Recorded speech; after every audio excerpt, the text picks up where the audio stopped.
My name's Denise Foster. I'm 28, and until one dinner shattered my illusions, I thought I understood my own family. We sat around the dining table in our grand Atlanta home, the kind that practically whispered old wealth.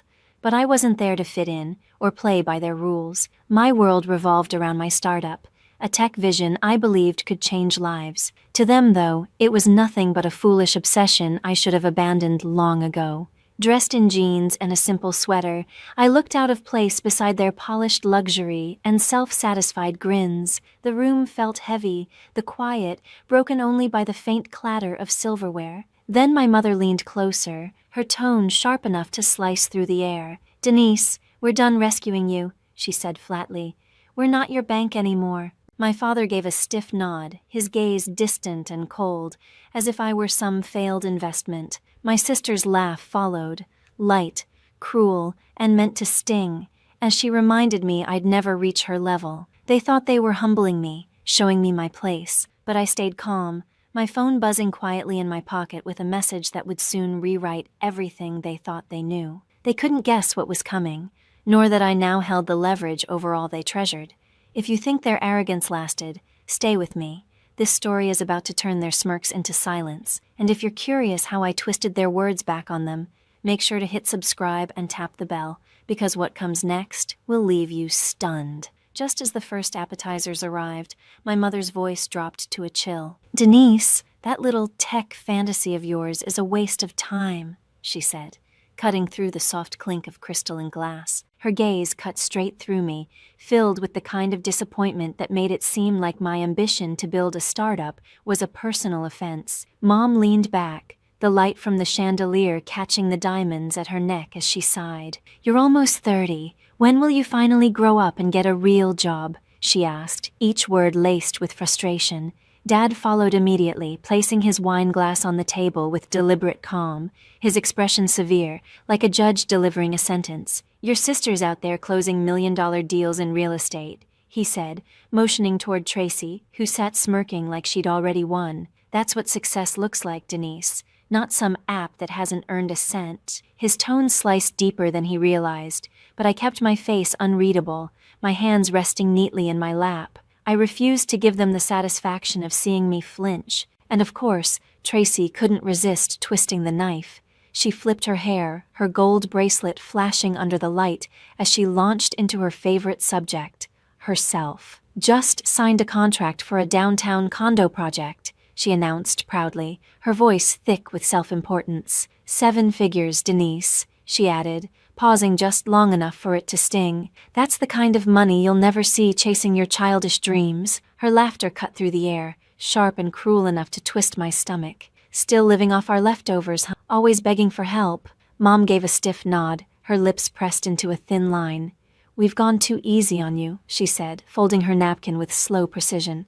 "Tracy's right, you can't depend on us forever." The words landed like blows, but I stayed still. I'd heard the same chorus every holiday, every so-called family dinner, a script they never tired of performing. To them, I was the weak one, the embarrassment who didn't fit their picture-perfect high society image. Dad leaned in, his tone firm but self-righteous. "It's time you stood on your own, Denise. No more safety net. You need to learn what it means to earn something." His voice carried the authority of someone pretending he'd clawed his way up, though every inch of his comfort had come from inherited wealth. The house, the cars, even the wine in his glass. I felt the hypocrisy like a cold wind, but said nothing, letting their words wash over me. Tracy wasn't done. She took a slow sip of wine, amusement flickering in her eyes. "Maybe follow my example," she said smoothly. "Get your real estate license, start small, actually contribute to this family." Her tone dripped with condescension. "You're not built for this startup fantasy. It's embarrassing, honestly." My jaw tightened as my hands gripped the chair. I'd grown used to their judgment, but tonight, every insult dug deeper.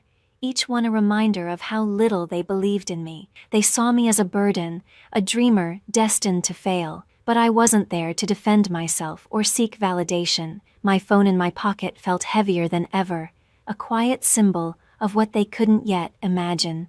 They thought their wealth gave them control over my future.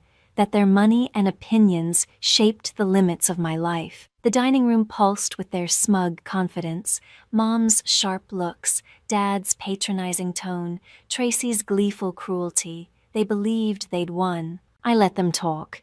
Every word was another shovel of dirt on their own grave. When the time came to toast, glasses clinking in arrogant unity, my phone vibrated. I glanced down and froze for a heartbeat at the name flashing on the screen, Margaret Lee, Trust Fund Manager. Her message was short but devastating. Approve monthly allowances for Edward, Nancy, and Tracy Foster, $20,000 each. Sliding the phone back into my pocket, I felt calm settle over me. The balance of power had just shifted.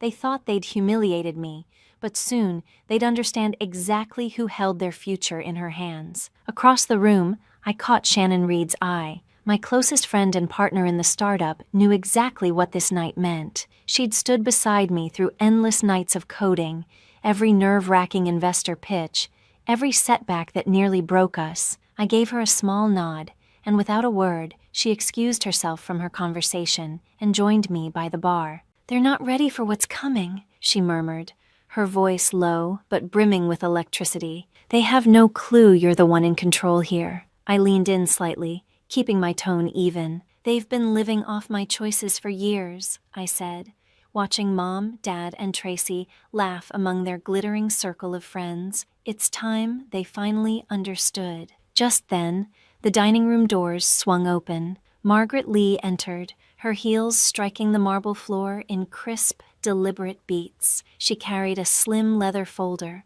her expression composed, yet charged with purpose, as if she'd come to deliver a reckoning. The hum of conversation faded. Guests glanced around, sensing the shift. Mom's smile faltered, suspicion flickering in her eyes. Dad set his wine glass down, his posture stiffening. Tracy stopped mid-sentence, her gaze darting to the newcomer. "Miss Foster," Margaret began, her clear, firm voice cutting through the air, "I need your authorization for the trust fund disbursements." She opened the folder, revealing neatly arranged documents stamped with the family trust seal. Every head in the room turned toward me, confusion rippling like a current. Dad broke the silence with a harsh laugh. "This is ridiculous," he scoffed. "Denise, managing the trust, she's a dreamer chasing a failing app." Mom's voice rose, brittle and strained. "There must be a mistake, Margaret. Our daughter doesn't control our finances. She can barely handle her own." Tracy crossed her arms, smirking. "Is this supposed to be a joke? Denise, in charge of our money? Please." Margaret didn't blink. Calmly, she slid a document across the table and tapped a highlighted line. "Miss Denise Foster has been the sole trustee of the $20 million Foster Family Trust since the age of 25, she stated, her voice precise and unwavering. "She manages all assets, the estate, the vehicles, and the monthly disbursements of $20,000 each. No funds are released without her consent." The room fell utterly still. Dad's complexion drained of color, his authority collapsing in an instant. Mom's hand flew to her necklace as if to steady herself. Tracy's smirk dissolved, her wine glass trembling between her fingers. Margaret closed the folder, gave me a brief nod, and turned toward the exit. "I'll await your decision, Miss Foster," she said, her heels striking the floor as she left the stunned silence behind. I rose from my chair, my voice cool and unwavering, cutting through the heavy air like a blade. "For the past 3 years, every cent you've spent has passed through me," I said evenly, meeting each of their stunned faces. "Your luxury cars, those endless vacations, Tracy's condo ventures, all of it depended on my approval. You thought you were in charge, but the truth is, I always was." Their perfectly curated world was beginning to crack, and I was only at the beginning. Dessert plates clinked softly as my phone vibrated again. I pulled it out, ignoring the awkward chatter that tried to fill the silence. A new message appeared on the screen, from Paul Carter, the bank manager overseeing the trust. "Confirm. Hold on all Foster family allowances." My pulse stayed calm as I hovered over the reply, knowing exactly what came next. After years of being their scapegoat, it was time they learned what their condescension cost. I stepped a few feet away from the table, my voice low but resolute as I spoke into the phone. "Put a hold on everything. I said. No disbursements for Edward, Nancy, or Tracy Foster, effective immediately. Paul's reply came crisp and efficient. Understood, Miss Foster. Consider it done. I ended the call, slipped the phone back into my pocket, and returned to my seat, my expression unreadable. Tracy noticed first. She frowned, staring at her phone, her manicured fingers moving rapidly across the screen. "What is this?" she muttered, her voice rising with each tap. My cards declined. She tried again, her cheeks flushing as the same error message flashed. "This can't be right. I used it this morning." Her eyes flicked toward me, suspicion dawning, but I calmly lifted my glass and took a slow sip of water. Dad's fork stopped midair, his brows drawing together. "Tracy, what's going on?" he asked sharply. She shoved the phone toward him, her voice shaking. "My account's frozen, and the condo deal downtown is collapsing. They're saying the funds never cleared." Panic crept into her tone as she scrolled through a flood of messages from furious partners. Mom clutched her chest, her bracelet jangling as her composure faltered. "That has to be a mistake," she said quickly, though her eyes betrayed the fear spreading behind them. "Our accounts are stable. They've always been." She turned to Dad, her hand gripping his arm. "Edward, the house, the taxes, the mortgage, those are fine, right?" The question lingered in the tense air. I leaned back, my voice calm and measured. "The mansion belongs to the trust," I said, locking eyes with each of them, "and I control the trust. Without my authorization, there's no money for taxes, no payments, nothing." Dad's color drained. The confident patriarch facade cracked as uncertainty took its place. "That's absurd," he muttered, but the weakness in his voice said otherwise. "We don't need your permission to live our lives," Tracy burst out, her voice tight with panic. "You're bluffing. You can't just cut us off. We have our own money, our own business deals." But her hands trembled, fingers gripping her phone like it was her last safety line. Mom tried to step in, her tone cracking under strain. "Denise, please, be reasonable. We've always supported you. This is just a misunderstanding." The words rang hollow, empty echoes trying to mask years of dismissal and contempt. I only shook my head, my expression unreadable. "For 3 years," I said evenly, my voice slicing through the air, "I've signed every check that's kept your cars on the road, your vacations booked, your lifestyle intact. You thought you were in control? You never were." The truth hit like a physical blow. Excuses died on their lips. Tracy's phone buzzed again. She glanced down and gasped. Her largest client had just canceled their contract. The color drained from her face as her polished facade began to crumble. Dad tried to salvage what little dignity he could. "We don't need your charity," he barked, but the tension in his clenched fists told another story. "We've done perfectly fine without you." I arched an eyebrow, letting the silence drag. They could cling to denial all they wanted, but the truth was already settling in. Their wealth, their comfort, their entire sense of power existed because of me. Mom's eyes shimmered with tears, her calm exterior finally breaking. "Denise, you can't do this to us," she whispered, her voice barely holding together. But I didn't flinch. Their panic filled the room, raw and heavy, the air thick with fear. I felt nothing but the satisfaction of balance being restored. They had mocked me, belittled me, written me off as a failure, and now they were learning what that arrogance cost. The dining room fell silent again, the tension broken only by the soft ping of my phone. I glanced at the screen, my chest tightening as I saw the sender, a venture capitalist I'd pitched to the year before. The subject line hit like ice water. "Concerns about your startup's credibility." My jaw tightened as I read. Tracy had sabotaged me. She'd told investors my company was a scam, a desperate money grab. Her lies had tanked a crucial funding round and nearly killed my business before it even launched. I looked up slowly, my gaze locking on hers. "You told investors my startup was a fraud," I said, my voice low, sharp, and unwavering.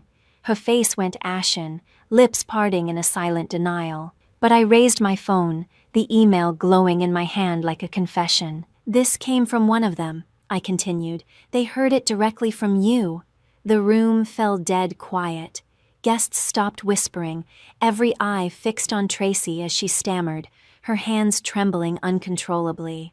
"That's a lie," Tracy snapped, but her voice wavered, betraying the truth she was trying to bury. Mom's eyes darted between us, her expression torn between guilt and defiance. "Denise, she was only protecting our family's reputation," she said, her tone trembling but still trying to sound firm. "Your startup, it's risky. She was thinking about what was best for all of us." Dad nodded stiffly, his jaw tight. "She didn't mean any harm," he added, voice low, almost pleading. "Tracy was just trying to keep our name out of gossip. You know how fast things spread in our circles." Their words hit harder than I expected. They weren't just excusing her, they were defending her. They knew she'd sabotaged my dream, poisoned my reputation, and they still stood by her. Tracy seized on their support, her tone turning frantic. "I had to, Denise!" she shouted, her eyes wild. "Your app was a disaster waiting to happen. It was dragging our family down. I was saving us." Her voice shook, her excuses flimsy, her fear bleeding through every word. I could almost hear her confidence collapsing as her empire unraveled around her. The room seemed to close in, the weight of betrayal pressing down like a storm. I set my phone on the table, my gaze locked and cold. "You all knew," I said quietly, the steel in my voice slicing through the air. "You knew she lied to investors. You knew she tried to destroy everything I built, and you still defended her." Mom's fingers clutched her necklace, eyes shining with tears she couldn't hide. She said nothing. Dad looked away, his silence louder than any denial. Tracy's shoulders sagged, the last of her defiance draining away. "You thought you could break me," I continued, standing straighter, my tone calm but unyielding. "But for 3 years, every luxury you've enjoyed, your cars, your trips, your deals, came from the trust I controlled, from me. And now I'm done." The word hung in the air like a final sentence. No more allowances, no more trust fund, not a cent. Mom gasped, both hands flying to her mouth. Dad's face fell, the confident patriarch replaced by a man stripped bare. Tracy's phone slipped from her grip, hitting the table with a hollow thud. Their world, built on arrogance and deceit, was finally cracking apart. And I felt nothing but clarity. They had chosen lies over loyalty, image over truth, and now they would live with the fallout. Their devotion had never been to family, only to the illusion of perfection. As the last guests drifted away, I rose from my chair. The room was silent now, heavy and still. Mom, Dad, and Tracy sat motionless, their eyes blank, their power gone. I'd listened to their excuses for years, but not anymore. It was time to close this chapter. I squared my shoulders, my voice steady and final as I spoke. The voice of someone who no longer needed their approval, their wealth, or their world. "The $20 million trust is under my control," I said, meeting each of their eyes without blinking. "And starting today, every cent goes into my company. The same one you mocked, the one you said would never succeed. That's where the money belongs. Not $1 of it goes to you. Not now, not ever." My words sliced through the silence like glass. Mom's breath hitched, her hand flying to her chest, but I didn't soften. This wasn't cruelty, it was accountability.